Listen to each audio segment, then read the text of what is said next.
Epic Games has buffed Shuri's Black Panther claws. They've made it so that they spawn out of chests and floor loot.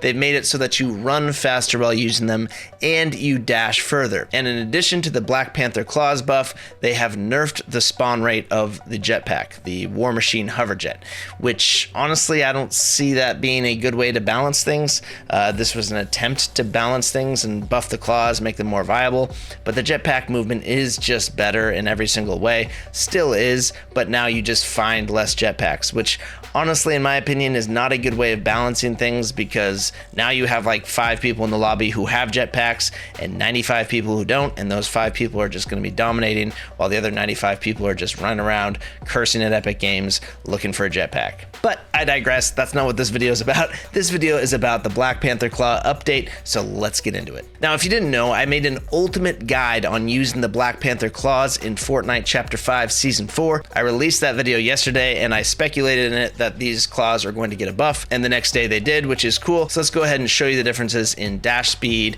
movement speed before and after, and just talk about any general tips we might have. And if you haven't watched that ultimate guide for the Black Panther claws, I highly recommend it, especially now that jetpack spawn rate has been nerfed. Alright, so let's watch a clip here from the ultimate guide that I made about Shuri's Claw. This is using the supercharge in the sprint to run from one point to another, and as soon as we hit here, it was about 14 seconds to get to this point. Let's see what it is now. Alright, we activate the super and we just sprint. So I can tell already sprint speed has increased quite a bit.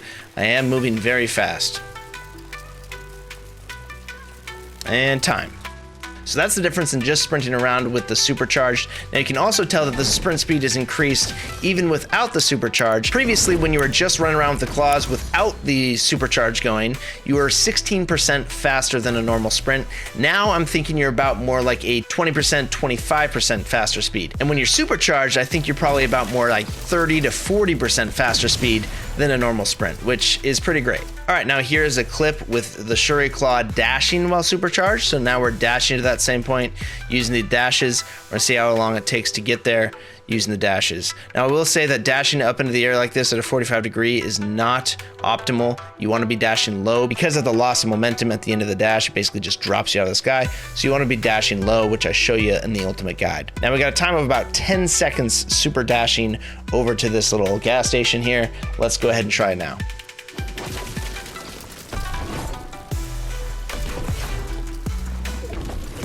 I'm dashing at kind of a 45 just to compare it, and there we go. So quite a bit faster now, as you can tell. And the last thing we gotta compare is how fast and how many dashes you can get while using the normal dashing without a sprint, not activating sprint, because that's the way to do it, from this cactus over to the tower. Here we go.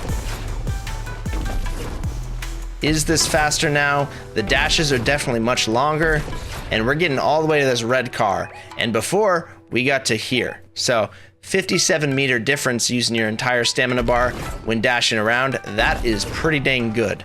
So these definitely have got a nice buff. Are they better than jetpacks?